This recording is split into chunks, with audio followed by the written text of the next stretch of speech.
My name is Jay, and here at Cafe Oleh, since 2017, we have been teaching you the everyday Hebrew and life hacks that you need in Israel to succeed, whether that is reading and paying your bills, grocery shopping and reading nutritional labels, keeping up with the news, striking up a conversation, flirting, dating, interviewing, complaining, all the everyday things you do in your native language in your countries of origin, but here in Israel in modern Hebrew. We're really excited to be back. We take a break every after each session for a few weeks to get ready, to prep, to do a little bit more marketing, which is amazing because right now we have, I think it's 1,300 people signed up for this season. We're currently at 434 people on this call. I think that's a record for us in our now 4 years of being online, which is absolutely amazing. So thank you all for joining us. We always want to hear from you what topics you'd like us to cover. This format only works when we hear from you. This isn't just another Hebrew class. First off, because there are very few Hebrew classes that teach you everyday Hebrew and real-time Hebrew. But number two, it's based on what you want us to teach. What are the issues that you're facing as future, current Olim, maybe past Olim? You're just interested in learning Hebrew or in Israel. How can we help you out in learning the language, supplementing what you already know, what you're currently learning? Please be in touch with us at any time by email, which is hebrew@nbn.org.il. You can also, very important, always a good reminder, check out all of our previous lessons on youtube.com.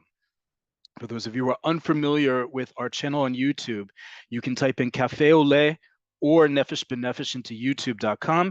You see the very first thing is our playlist of all of our past lessons. If you click on view full playlist, excuse me, you'll see we have 103 videos in our library, over 12.6 thousand views, and they range in topics.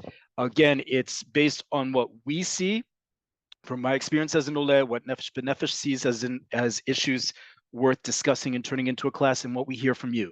Please go through these classes. They are here for you for free, and they include the vocabulary spreadsheets that I share with each of these classes. They will help you immensely in going over what we do live.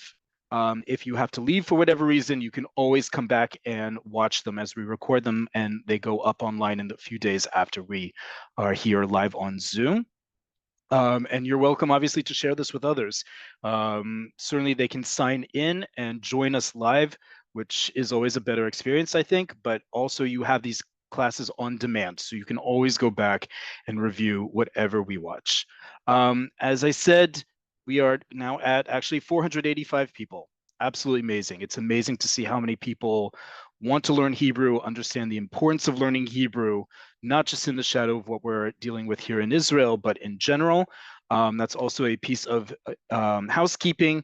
If you are in Israel and God forbid the air raid sirens go off while we're in class, your safety is more important than keeping up with our class. It's another good reason to follow us on YouTube. If you need to step out and find a safe space because the air raid sirens are going off, please do so. If I need to do so, God forbid, here in Tel Aviv, I'm going to do the same, but I'll be back taking the adequate amount of time to seek proper shelter and then come back. So always, if you need to step out, YouTube is your friend. You will also get a recording of this call if you've joined us registered on Zoom. You can send anyone who's interested in signing up for our classes. First off, the link will be in all of our videos on YouTube. You can also send them to the Nefesh B'Nefesh website, and in the Israel calendar, you'll see on every Monday, Cafe Oleh winter sessions. They can sign up for free there. That is pretty much all the housekeeping, with the exception of one last topic, which is if you're new or you've forgotten the way this works, because we are now at literally 500 people on this call. Absolutely amazing. And thank you all again for joining. If you have a question about the specific class we're about to start, please write it in the Q&A if you're joining us live on Zoom.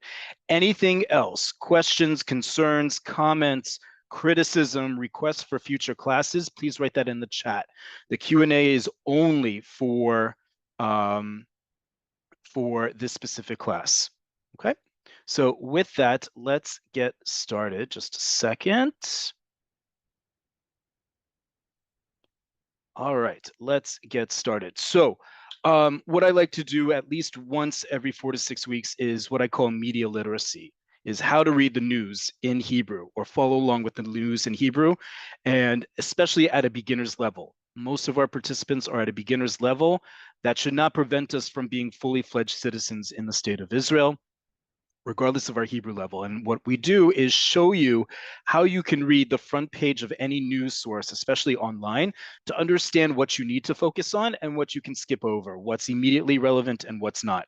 And that's what we're going to do today. We're not going to look at the immediate headlines. We're going to look at the summary, specifically what's happening now.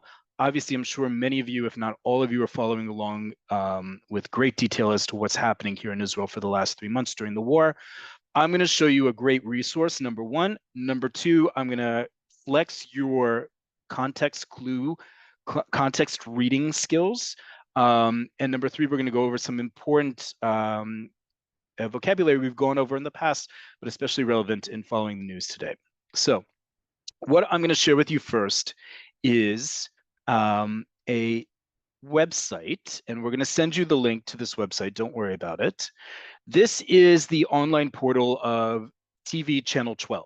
TV Channel 12 in Israel, Channel 12 is simply known, was Israel's first commercial TV station, the first colorized station, and it's still the most popular station. Right now, 10 minutes ago, started the evening news hour. I mean, anyone who's been in Israel for 3 months now knows there's been nothing but news on the 3 major TV stations. But 8 o'clock is the primetime main news show on all 3 major channels, 11, 12, and 13.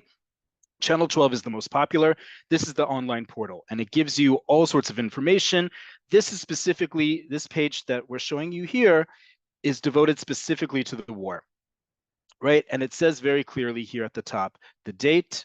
It says Hayom ha-94, the 94th day of Yisrael b'milchama, Israel at war. And what you see here, we're going to actually translate as much as we can through context and through some words I'm going to help you with this front part of the page, meaning the top of the page. But when you scroll down, this is a very informative resource for those of you who are trying to follow up on what's happening. You don't necessarily want to watch the news, or you don't have time to watch the news to find out what's happening on a daily basis. This page gets updated daily. And when you scroll down, or you click over here on the far left, Litafrit, which means for the menu, you're going to get to 4 sections, right? It says here 4 different things, and they all begin with the word lechazit, or lachazit. Chazit, we've talked about this word before, and there's at least 2 classes in our YouTube archive about wartime vocabulary. And we've talked about the word chazit. Chazit means front. Okay, you can think of it as military front, the front, as opposed to the opposite. The opposite of chazit is the oleh.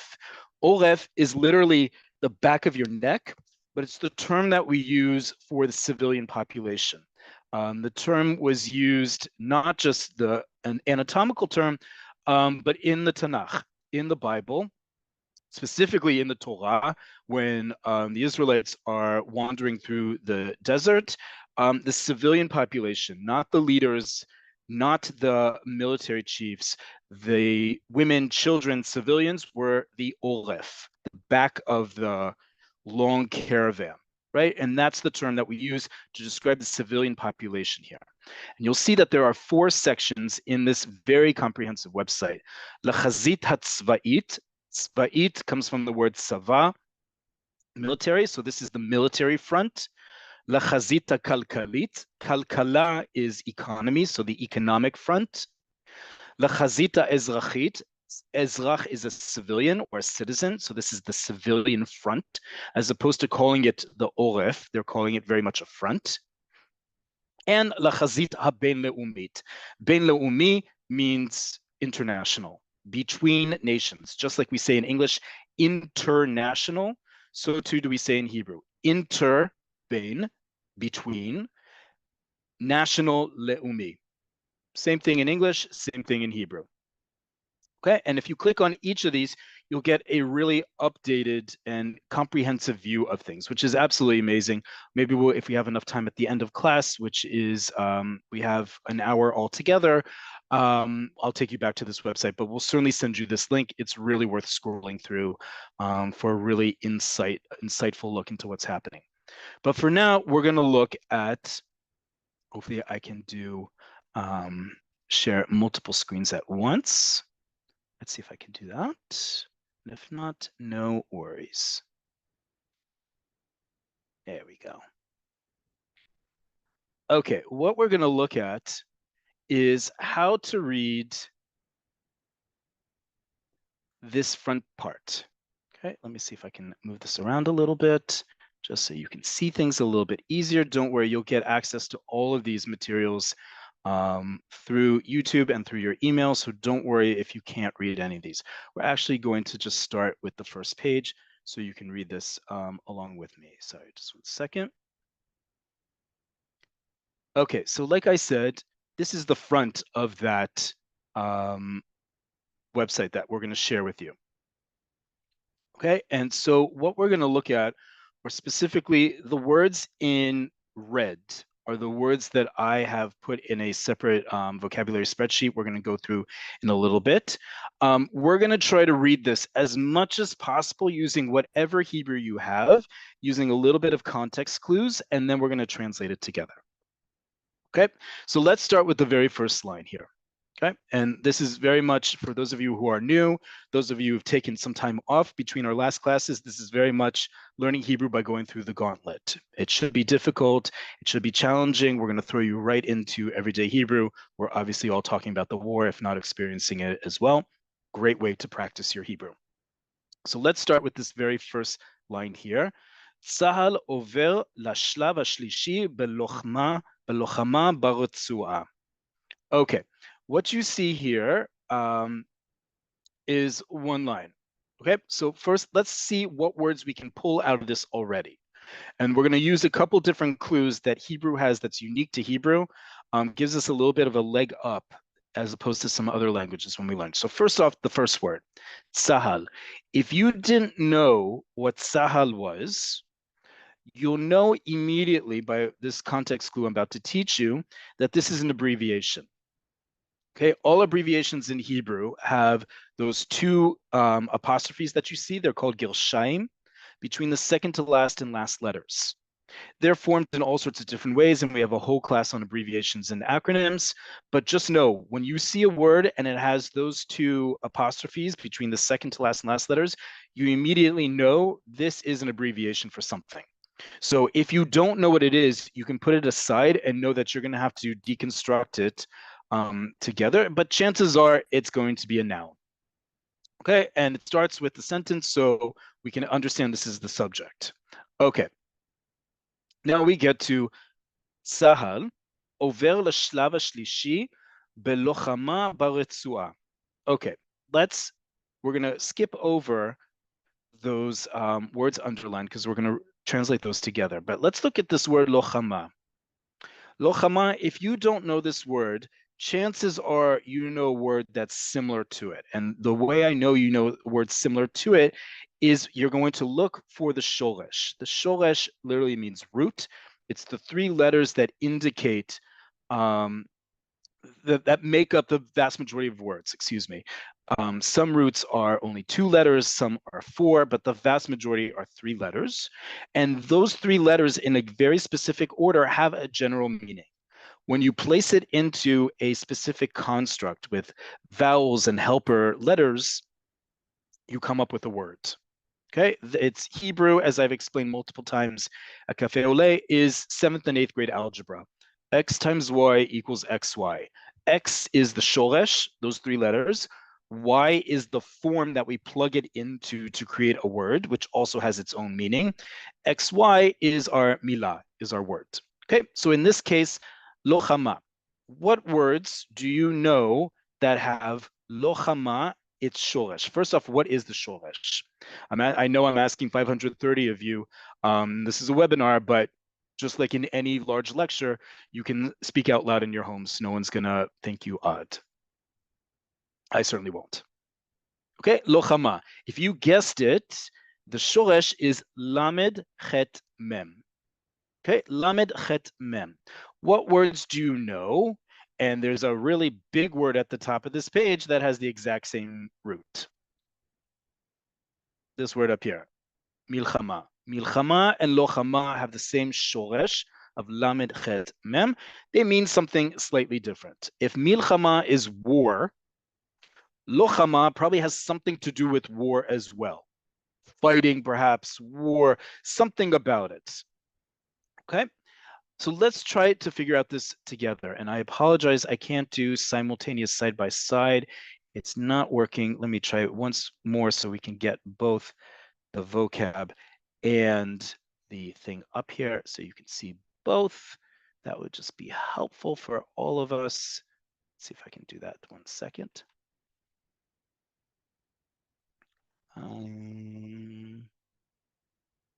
Always loving the tech aspects of things. Move this over. Okay, let's try this. Oh. No. Sorry, just 1 second.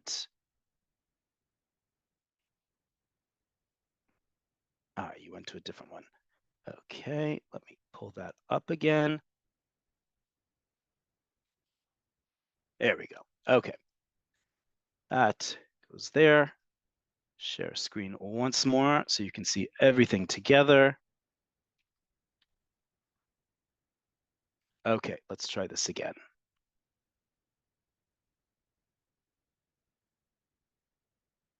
All right, that is looking better. So first off, we have here on the far right, and apologies if you can't see it, but you will be able to read this at your leisure again. So in our vocab list, as always, we have, let me just show it to you before we move over. As always, you're going to have the Hebrew in the center with the dots and bars that indicate vowel sounds. We call those nikud. Transliteration on the right. English, we're going to fill in together. Notes and gender, anything that needs to be added in there as well.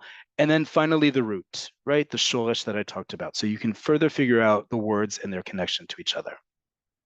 So let's look again at our two words. Wherever they, hold on, where did they just go? Oh. Sorry about that, folks. Aha, there you went. Sneaked away from me. Okay, let's read this again. צה"ל עובר לשלב השלישי בלוחמה ברצועה. So we have this word, עובר לשלב השלישי. First off, if we already said Sahal, we can indicate is probably a noun, and it is. Sahal stands for the IDF, Tzva Hagana Yisrael, the IDF, the Israel Defense Forces. The next word is likely a verb, right? Over lashlav hashlishi. Let's say you didn't know any of these words. You can certainly figure out the next word is a verb. This next verb that we have is over. Over is and over lashalav is what it says. Over lashalav hashlishi baretzua, balochama baretzua. So over lashalav. Over lashalav, we can also understand, first off, by understanding its root. So anytime you don't know a word, first off, understand what its root is. And then figure out, just like we did lochama and milchama, what words you know that have has the same shoresh in it. That's an immediate first helper to figure things out. Over l'shalav, la'avor l'shalav. La'avor, this verb, means to pass or to move on to.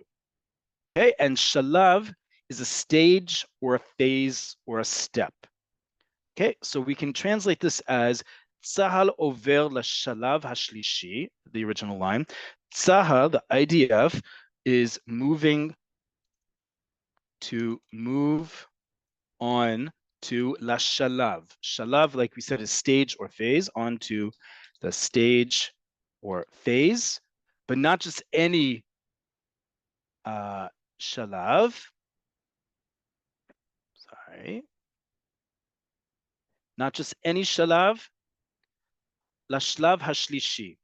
Okay, the third stage, Balochama baretsu'ah. Okay, let's first figure out what retsu'ah is, and then we can translate this whole sentence, and then we can maybe move a little bit faster here. Retsu'ah. Retsu'ah in everyday language is a strip or a strap. It's also a leash. Okay, a strip of paper, a strip of ribbon, a strap or a leash. So think of cloth or of leather. But this is haretsu'ah. Okay, or in this case, baretsu'ah, in the strip. The strip is referring to what?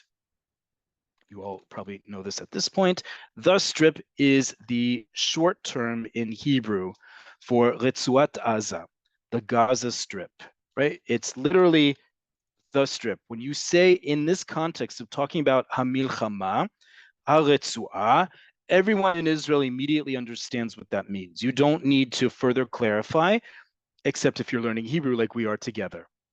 So HaRetzuah stands for Retzuat Aza, the Gaza Strip, right? So when it says Baretzuah, it means the strip, i.e. Gaza Strip. Okay, so if we do that again, we look at our screen. Let's look at our first one together. Sorry, folks, it keeps. There we go. Why you keep doing that to me? Zoom, I don't know. Okay, if we look at that sentence again, Tzahal over lashlav hashlishi. Tzahal moves on to the what stage, not just any stage, hashlav hashlishi. Remember in Hebrew, adjectives come after the noun, so moves on to the third stage. Balochama, that word we still have yet to figure out. Baretzuah, in Gaza Strip, it literally in the strip. So Tzahal moves on to the third stage of blank in the Gaza Strip.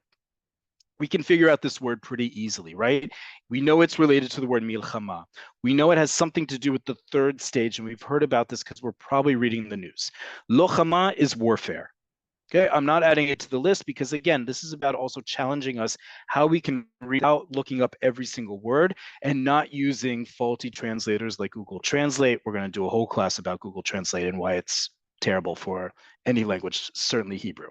Okay, but this gives us just one way we can read immediately the news, figuring out what we know already, what we don't know, and what we can start learning together. Okay, let's get to our next one. This word, I'm already going to cheat if I say it out loud. Hincha, hayad lahachsarat toshvei Sderot, arba'a sheni. Okay, well, what's going on in this sentence? So first off, again, our sentence begins with an acronym or an abbreviation. In this case, Resh He Mem.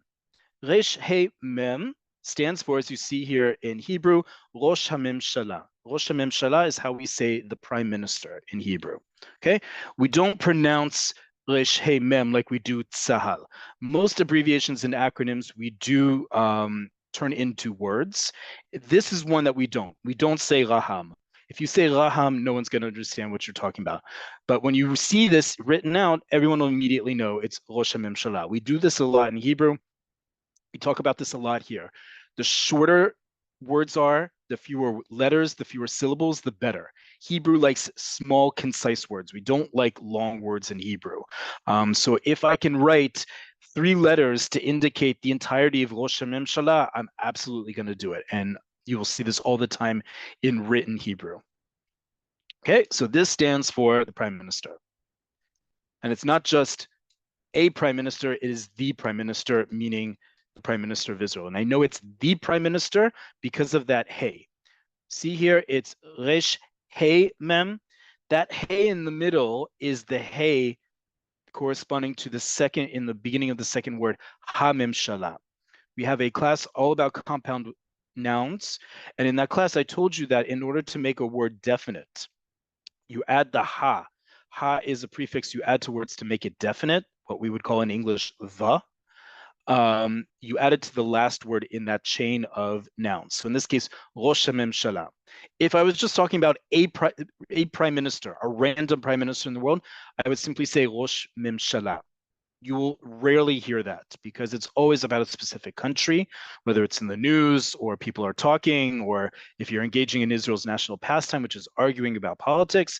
Rosh HaMemshala is always going to refer to the Israeli prime minister, unless you're specifying it. Rosh HaMemshala shel Britannia, Rosh HaMemshala shel Germany, not Germany, they don't have a Rosh HaMemshala, shel Italia, shel Sfarad. Unless you say the name of another country, it's assumed we're talking about the Israeli prime minister. Okay. So what's going on in this sentence that we can quickly figure out? ראש הממשלה הנחה היעד להחזרת תושבי שדרות 4 לפברואר. Okay, so let's say you don't know any of these words. What can you discern from this sentence if you only know that the first word is Rosh HaMemshala, and you probably know the name of the town Sderot? Okay, that's all you know at this point. That's enough to figure out some important things. First off, just like in journalism and in journalistic writing elsewhere and in other countries and other languages, we like to use colons a lot. Colons as a punctuation indicate someone is about to say something or has done something, right? We think about look in your local newspaper the next time and you'll notice this again and again, especially in headlines, right? It's about to indicate what they've done or said. In this case, Rosh HaMemshala blank, the prime minister blank, colon. So we know that this thing after the colon is attributed to the prime minister, which likely also means this word right after prime minister, is a verb. Okay, so let's say that's the case. Rosh HaMemshala, the prime minister blank, did something, colon. So we know that whatever's coming after this is a action or something that they directed. So we know the word Sderot. Sderot is a town in the south of Israel that was greatly impacted by the events on October 7th, and even before that for many, many years under rocket fire. What other words do we know in this sentence? What about this second word here? Hayad lahachzarat toshvei Sderot. Hachzara. Achzara, what is the root of this word, hachzara? If you said it's chet, zain, resh, that's wonderful. If you didn't know the letters, it sounds probably like another verb you've heard before. Maybe the verb lachzor, to return. Or maybe many of you have heard the term chozer b'tshuva, someone who has literally returned, is returning in repentance. Right, and that's the term that we use, chozer b'tshuva, someone who's become increasingly more religiously observant in Jewish tradition. So we know this word has something to do with returning.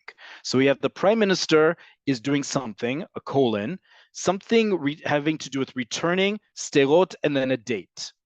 Okay, I know this is a date because just at the top of the screen, it has the date, and that's how we write the date in Hebrew usually. It's with dots. And like the rest of the world, with the exception of my fellow Americans, we write the date going from day to month to year, right? So day, month, year. So if I look at this, and even though we read in Hebrew from right to left, we do numbers left to right. So 4.2, I know as someone who lives in Israel, corresponds to the 4th of February. And we'll always refer to it as that way. Okay, so something about Prime Minister blank, something about returning Sderot, 4th of February. Even if I didn't know all the other words, I like to think I could figure out a lot of this context and what it's saying here. And here's how I'm going to know. Ya'ad. Ya'ad is the word I'm going to teach you right now. Ya'ad is a goal, not as in a football or soccer goal, but as something you aspire to do, or destination. When you start using Google Maps or Waze in Hebrew, you'll see you have motza, origin, and ya'ad, destination. Okay, so destination or the goal, Rosh HaMemshala blank, the goal, something about returning, something about Sderot, the 4th of February. Okay, put this all together. I'd like to think we have enough context clues to figure out the sentence. Rosh Hamemshala blank. I'm going to give you the verb here. I didn't include it in the list because we don't use this verb speaking all the time. You will see it in the news. Hincha means to direct, not direct as in a movie. It's lahanchot is to direct as in to order something to happen, or to facilitate happening, or to cause to happen. היעד להחזרת תושבי שדרות 4 לפברואר. The goal for returning להחזרת תושבי שדרות, the residents of the town of Sderot, the 4th of February. Okay, so Prime Minister has directed the goal for returning the residents of Sderot to their homes, the 4th of February. Let's look at the next one. Let's actually skip the third one because it has a abbreviation you're not going to use much. I want to focus on the fourth one only because it has a verb that unfortunately we hear a lot of, and it's a actually, you know what? I'm gonna leave that one for you to figure out on your own, the fourth one. But just read these out loud so you can hear the sound of the Hebrew. Palestinim, the third one here. הפלסטינים 73 הרוגים בתקיפות חיל האוויר הלילה. לבנון, צה"ל ירה פצצות זרחן במייסל ג'בל. I'm not going to go through all those specific words. There, some of them are, the last one has a name of a town in southern Lebanon. Third one has an abbreviation you'll rarely see, but we'll include some of those words in our list. Let's get to these other ones that we have down here, because this is really important. This affects us all, and it gets to some important things about reading the news in Hebrew. So we have 4 boxes here, and each of them has an arrow under it. Again, using context and just your regular tools of logic, you can figure out that if you click on one of these, you'll go somewhere, or because there's an arrow, it's showing that there's more information. But what are these 4 things? The first one says, Chatufim ba'aza, 136. Okay, if you didn't know what Chatufim was in Hebrew, let's see if you can figure this out. Aza is what we said, the term in Hebrew for Gaza. And then there's a number, 136. Many of us are very keeping up with the news and we know what's happening. So we know this number in particular. 136 is the number of Chatufim ba'aza. Chatufim are those who are kidnapped. Okay, where is our word Chatufim? Chatufim is a type of word that we use a lot in Hebrew, which is a participle. If you've forgotten your language arts, don't worry about it. We're going to go through a lot of grammatical terms, but I'm not going to teach you grammar in the same way. I'm teaching you the news and by extension, grammar. In this case, a participle. Participle is a word that can be a noun, a verb, or an adjective. That's the easiest way to explain it. And this is a great example. Chatufim. Chatufim is the word that we use in modern Hebrew to describe a group of people who are kidnapped. And that's why it's called a past participle, because it's kidnapped. Right? And in Hebrew, instead of being the past, it's the passive form, which I'm going to get to it again in a second. And it's plural. It's masculine plural, which means that it's both men and women, because we know that the 136 chatufim, those who are kidnapped, are both men and women. Okay, are male and female. So chatufim is kidnapped, but it's not kidnapped. Right, in this context, it's Chatufim ba'aza, those who are kidnapped in Gaza, meaning it's kidnapped people. Okay, it could also be an adjective, but that we're just saying Chatufim ba'aza, we're ascribing to this word as a participle the value of being a noun. Chatufim, kidnapped people. The people is implied. Okay, let's go back to our term here. הוחזרו לישראל 121. Okay. We just said חטופים בעזה, right? Kidnapped in Gaza, 136. הוחזרו לישראל. Now, first off, it's לישראל. Le at the beginning of a word indicates 2 or 4. Okay, so something to Israel, 121. We had this word before, lahachzarat toshvei Sderot, and we said that it's for returning the residents of Sderot, toshvei Sderot, the residents of Sderot. So returning so we know, because this word has the exact same root, it has something to do with returning, even if we don't know this word. I'm going to give you a clue here. If you're learning Hebrew at an early stage, there's probably two tenses you are going to have the hardest time figuring out because you won't learn them until an intermediate stage. And that's the case for most formal education of Hebrew, both in Israel and abroad. One is the future tense. And we have a whole class on the future tense, but that's one you usually don't learn until long down the road. And the second one is actually a problematic because we use it all the time in modern Hebrew, and that's the passive tense. We talk about the passive tense a lot in this class, both because we're trying to counter what we learned about English, where we're told it's bad English to speak in the passive tense or to write in passive tense. I can certainly think of, childhood quote unquote trauma. It wasn't traumatic to that extent, but being told don't write as much as possible, do not write in the passive tense. In Hebrew, the passive tense is not only used all the time in the news, it's considered a higher form of Hebrew in general. So literature is written in passive tense. Certainly news is not just written in passive tense. When you're speaking, you'll also use passive tense.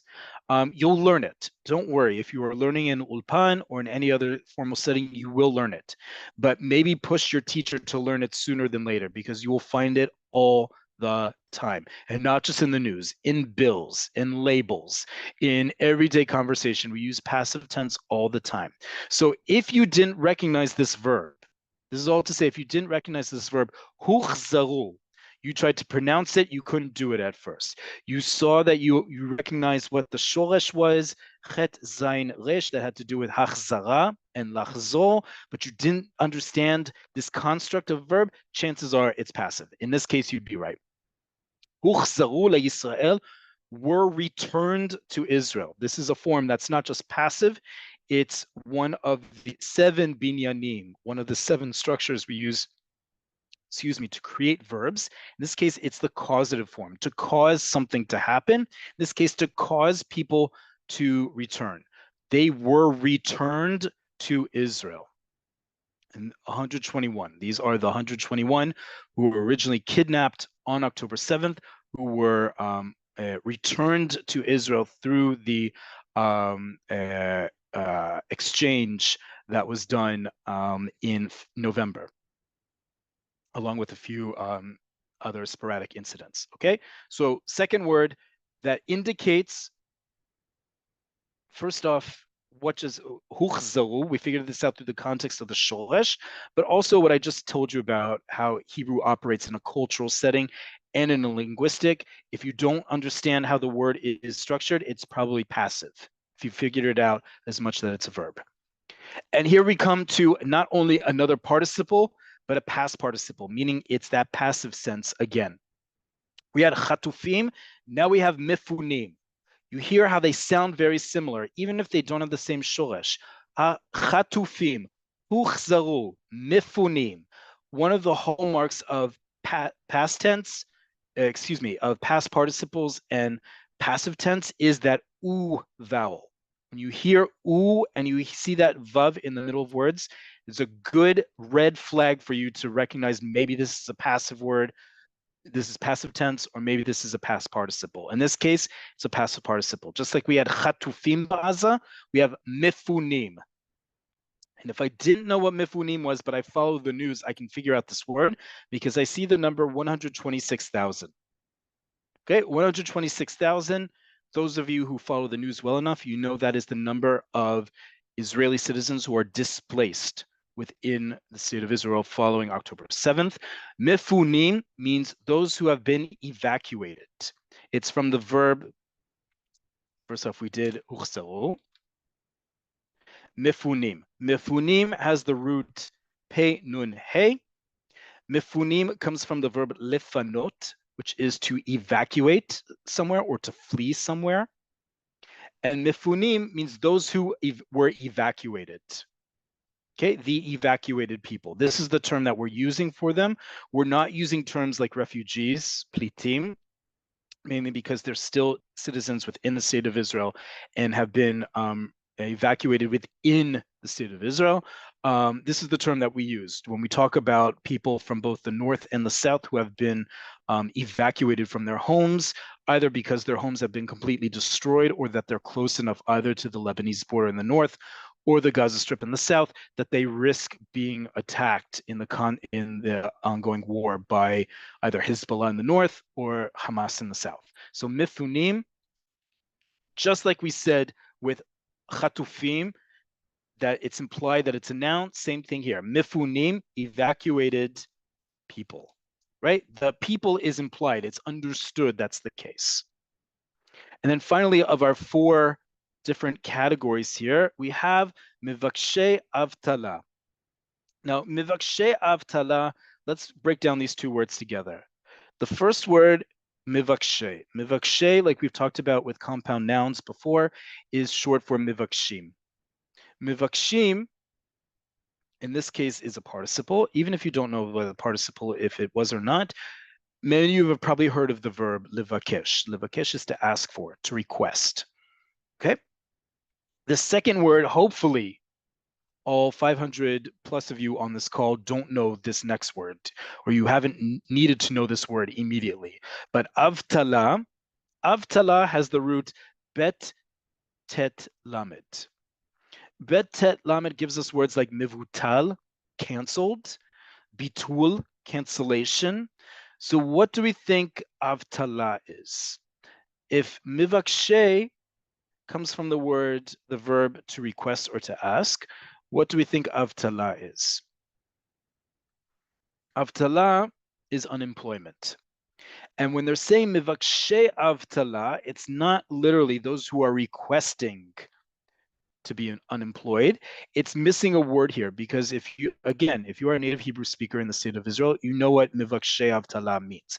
Mivakshe avtala is standing for mivakshe dmei avtala. Remember I said the fewer words, the fewer letters, the possible in modern Hebrew. In this case, the dmei, the word dmei, which we'll get to in a second, is implied. When you say mivakshe avtala, no one asks to be unemployed. Okay, what they're asking for is dmei avtala. So mivakesh here, or the plural mivakshe, is a participle. It's again a participle coming from that verb livakesh. Dmei avtala is also a compound word. This is actually a 3-word compound noun. We have lots of those in Hebrew. Sometimes they can even be longer, but they're written separately as separate words. And this is all one thought, which is unemployment seekers. And when we say unemployment, we're specifically talking about dmei avtala. Dmei means fee or money. Okay, so in this case, mivakshe dmei avtala, those who are seeking unemployment money, the money that they're given by the government when you are unemployed, right? Unemployment aid seekers. That's how we would translate mivakshe avtala. Okay, and we see from this list that there are 206,080 citizens in Israel who are mivakshe avtala. Those 206,000, people who are seeking unemployment aid. And we know that when you click on any of these things, it'll give you more details. But we know that in the course of the war, people have either been laid off or they've been put on furlough, like they were during Corona, in which case they can go and seek unemployment aid.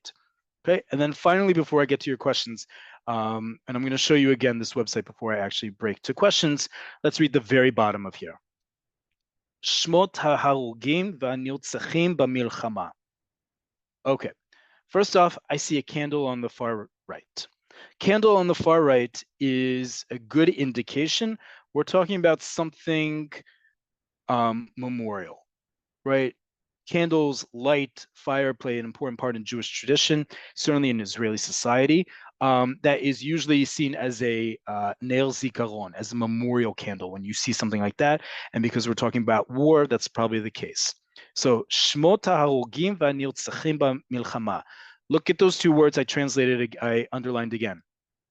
Harugim or Harugim, however you say the letter Resh, VeHanirtzachim. Both of those words, again, passive tense. Harug, that oo sound is again that red flag that maybe this word is passive. And nirtzachim in this case because it's plural. The nun at the beginning of the word, because I've already understood what the shoresh of this word is, which is resh tzadi chet. The nun is also an indication that maybe this word is passive. Both of these words are passive, and these are both past participles. Harugim comes from the root he resh gimel, and nirtzachim, like I just said, resh tzadi chet. We have both of these in the same place because this is the shemot, the names of those who have harugim, died, vehanirtzachim, been murdered, bamilchama, in the war. Why do we separate those two? Just like we do in any war, there are those who have died and those who have been murdered. Those who have died refer to soldiers. When you are in battle in a military fashion, you are not murdered in battle, you are killed in battle. Okay, it's an important distinction to make. Whereas if you are a civilian, you are not fighting and you are killed, it is considered you are murdered, at least according to the state of Israel, right? So we separate those two, even though all the names are put together in this one link. When you click here, we separate them out to understand this link is going to include those who are harugim, aka soldiers, and those who are nirtzachim, aka civilians. Okay, so harugim, killed, and nirtzachim, murdered. Okay. Very short lesson, but a quick way that we can start using extra context clues when we're reading the news to start figuring out words. Always try to figure out what the shoresh is. Figure out what words we know that may have that same shoresh, and then try to parse together in the context of that sentence what that word may be, when you can put that all together, as well as what's the grammatical construct of it. Can I figure out if this word is passive or not? Can I figure out if this is a verb and what tense of the verb it is and what gender it is? All those clues that we have built into Hebrew that oftentimes when we're learning Hebrew, we find as be a source of frustration. Oh my God, it's another word that I have to figure out if it's masculine or feminine. And I have to remember how you conjugate it. And is it irregular or is it regular? Think of it in reverse. Think about what is this word constructed from? Does it have prefixes and suffixes? Is it, what gender is it? What's its root? What is its connection to the words around it? Once I can do that, I can start parsing together what its meaning is. Okay. Before I get to your questions in the Q&A, I just want to show you again this website, because it's a really detailed website, like I said. So for example, if you were to click on any of these 4 topics that we saw, they correspond also to those 4 categories we talked about before. Let's say, for example, I clicked on Mifunim, the evacuated. Okay. So first off, what you'll have here is Mapat HaEzra Shel Yisrael, the map of helping, the helper map of Israel. And it has 2 categories here, Chipus Ezra veHatza'at Ezra. Chipus Ezra, looking for help, searching for help, veHatza'at Ezra, offering help. And then it goes by categories. You can zoom in and out. It's a great resource. But if you click, you scroll down, or did they get rid of it? I know they just moved it up. Mifunim, like we said, 126,000 evacuated citizens, 126 mifunim. And then it breaks them up into 2 categories. This is what the government has declared them in 2 different categories. Toshavim are residents. Shehit panu, that were evacuated, that were moved. Toshavim behitra'anenut. Behitra'anenut is coming from the same word as Mera'anen, or the town that some of you may live in or have visited before, Ra'anana, or Ranana, as some people just call it, but Ra'anana. Ra'anana, or behitranut in this case, which just means to refresh. Lehitra'anen is to become refreshed. And so we separate these two categories. The one on the right in red, Toshavim Shehitpanu, are people who need to leave immediately from close fire, either from the south or the north. You see it's broken up into numbers and categories. So on the far right, it says Yishuvei Otef Azah, settlements along the Gaza border, 16,000 civilians. Yishuvei Gvul Levanon, those who live in settlements along Gvul Levanon, the border with Lebanon, 38,000.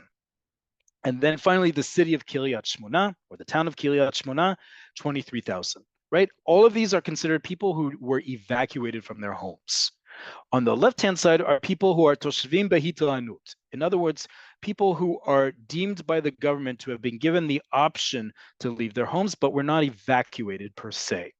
It's an important distinction that's made by the government in terms of what benefits they're entitled to from tax authority, from Bituach Leumi, the national insurance, but they're split up into these two to create that total 126,000 civilians. In this case, you have Toshvei Sderot, residents of, we talked about before in that headline, the town of Sderot, 31,000, and Yishuvim Bitvach 4 עד 7 קילומטרים מהרצועה. Yishuvim, settlements, towns, bitvach, in range of 4 to 7, this word. Again, it's an abbreviation because of those two apostrophes. I know this word is kilometer. Just like in English, km, same thing in Hebrew, kuf mem, kilometer, kilometer. So Yishuvim bitvach 4 עד 7 קילומטרים, settlements in the range of 4 to 7 kilometers, מהרצועה, again, that word again, רצועה, is just assuming you know it's רצועת עזה, from the Gaza Strip, 18,000. Okay, so this is the total amount. Again, when you click on those links, you see the different parts here. Okay, I'm going to stop here because we're running out of time fast, and I want to answer as many questions in the Q&A as possible.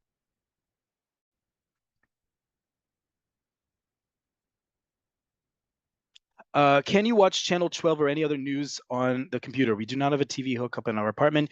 Absolutely. Channels 11, 12, 13, and some of the other channels in Israel, you can absolutely watch online. The best way is to simply go to their websites. You're going to get the website for Channel 12 here.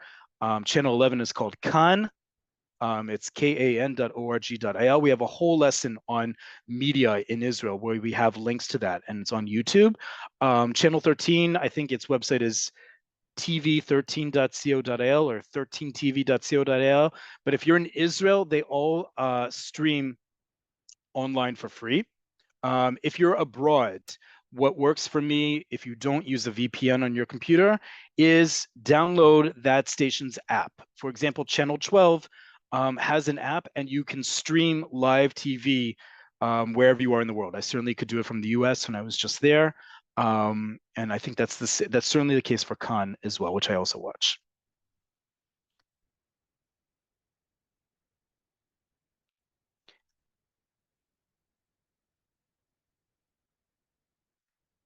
A term I sometimes hear in news broadcasts sounds like Jackie Hugi. What does this refer to? Well, Jackie Hugi could be someone's name in Israel. So I don't exactly know the context you're hearing that, but Jackie Hugi, I think, is even a journalist for one of the TV stations, if not someone who's being interviewed, because that could easily be someone's name. But good question, and good hearing also.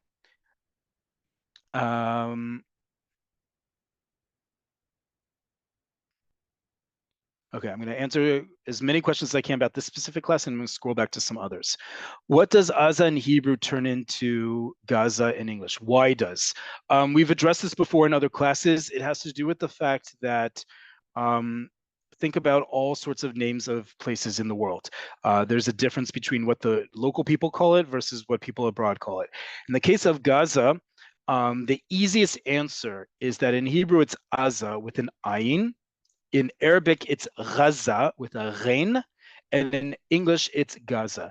Rein is a letter that in Arabic is simply the same version of ayn, written with a dot on top of it. So first off, the words in Hebrew and Arabic for that part of the region are the same word. It's just pronounced slightly differently, but essentially with that one dot, it's just pronounced slightly differently. And English probably turned Gaza into Gaza for a very easy answer. There is no r sound that's normally used, frequently used in English. That was too hard for people to say, so Gaza became Gaza. Simple as that. What's the difference between matara and ya'ad? Those are very simple, similar words. Matara is the purpose, and ya'ad is the goal. You can think of the difference as that, but matara can also be um, a goal in that sense, but matara is usually translated as purpose. I see a lot of people asking about Google Translate. Folks, I'm going to give you a preview of all of our upcoming lessons, including Google Translate. So give me 1 extra minute to go through some of these questions, and I'm going to give you a sneak preview of our upcoming semester. I see someone correcting my what I said about passive is not a voice, is a voice, not a tense. Thank you for that. This is not a class in English language, in English grammar, and this is about everyday Hebrew. That being said, thank you for the correction.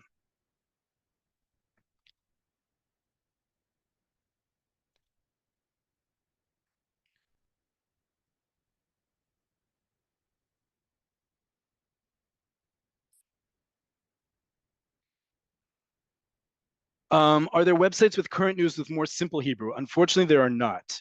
There used to be many more than currently exist. Jerusalem Post puts out a Hebrew publication, which is very good, and it has increasing levels of advanced Hebrew in it. That's probably your best resource, but there aren't many in terms of current news that will have it.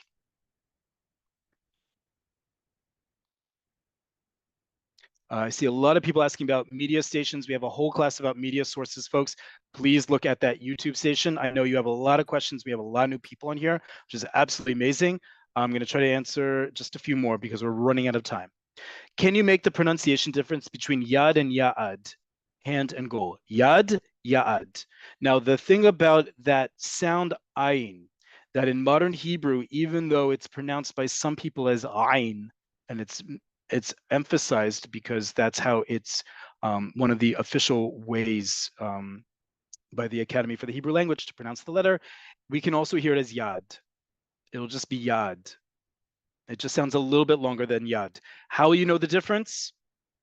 What we've been talking about all during this class, context. Hand and goal are obviously going to be different things. Also, simply put, yad is going to be feminine. Ya'ad, goal, is masculine. So you'll also be able to figure out from that. What does Pikuda Oleh mean?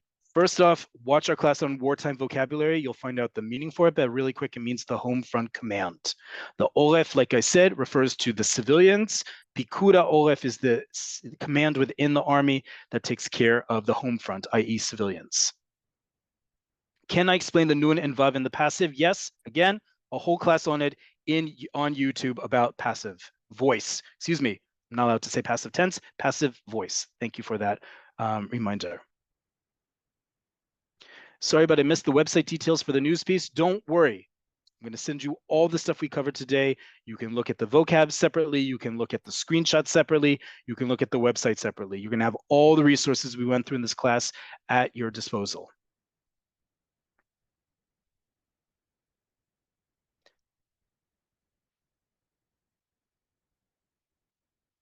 Okay.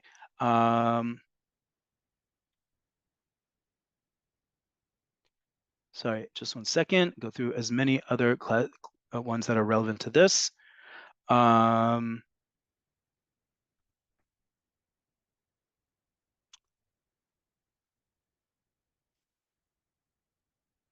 does litafrit mean at the bottom left side? Great question. I'll show it to you by litafrit. If I click on litafrit, let's see what happens.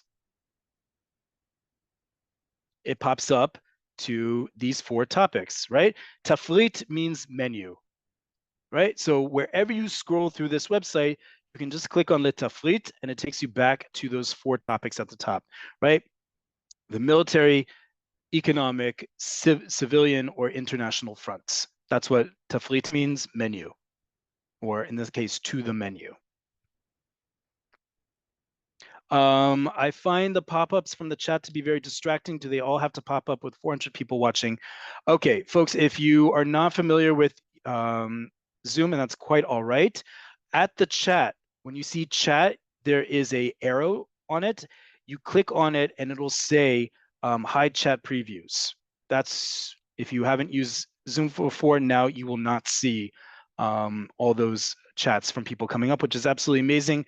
We have so many people on this call, but yes, it can be distracting. You can disable it that way. There's also a way to disable the emojis on the right-hand side, but I'm not an expert on that. I'm sure you can look that up on your own. What is the Shoresh of Avtala? You will get it in that spreadsheet. What are good children's shows to watch if you are new to Hebrew? Any children's shows. I don't watch many children's shows to begin with, but I will tell you that most things that are recorded in Hebrew on Israeli TV have subtitles. So that always is a good way to follow along with the sound of words and the construction of words while you're listening to it.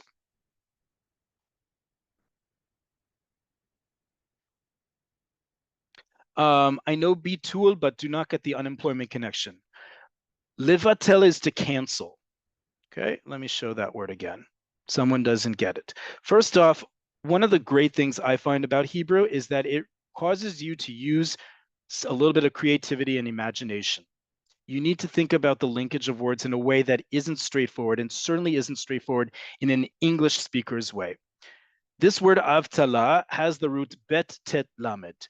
From the same root, we get the word levatel, to cancel. Avtala is unemployment. You are canceled. You as a worker are canceled. Muvtal is someone who is unemployed, someone who has been caused to be canceled. I know that sounds harsh, but that's the word, how the word is derived in modern Hebrew, from the same word as to cancel or to nullify. Okay, in this case, their employment. You said one sentence was for offering help. What are the Hebrew words, please? Really quick. You'll also, again, this is one you can figure out through context simply based on reading it, but let's go through it again.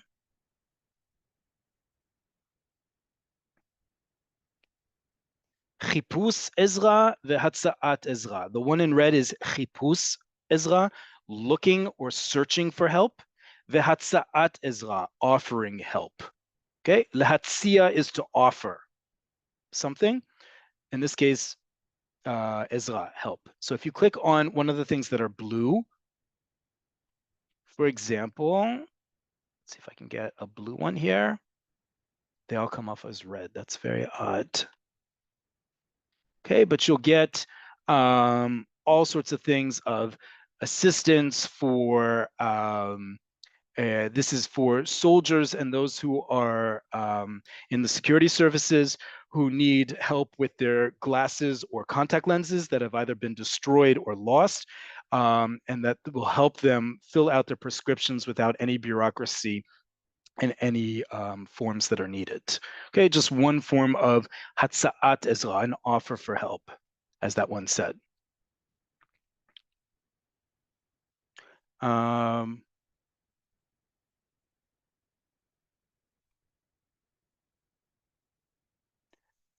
Will all the Q&A be included in the recording?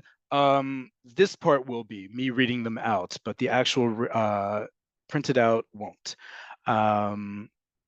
Someone said, thank you for an amazing lesson, but the pop-up chats were very distracting and someone was translating the same time as you were, very rude. Unfortunately, there's many of you and only one of me and one of my colleagues on the call, and there are all sorts of characters who join us for Cafe Oleh, including some people who, just like in a regular classroom, think that they're the teacher. This is a free service. You get all sorts of people attracted. we'll do our best to make sure that doesn't happen in the future. Okay, we need to end here. Thank you all for joining. I want to give you a small preview of our upcoming lessons. Again, we really want to leave space for your topics. I can turn around a class on your requests within a very short period of time. So we want to hear from you what topics you'd like us to cover that either we haven't in a long time or we haven't at all. So for example, our upcoming classes will include things like housing. Get a lot of requests to talk about housing terms. We're going to talk about reading food labels. We haven't done that in a long time. We're going to talk about, I actually have a whole list I'm going to pull up just for myself. I'm going to keep you all a little bit in suspense here. We're going to read about, like I said, why not to use Google Translate? What are the pros and cons of Google Translate, and what are some good alternatives for it? We're going to talk about sentence structure in Hebrew and how flexible it can actually be. We're going to talk about municipal elections.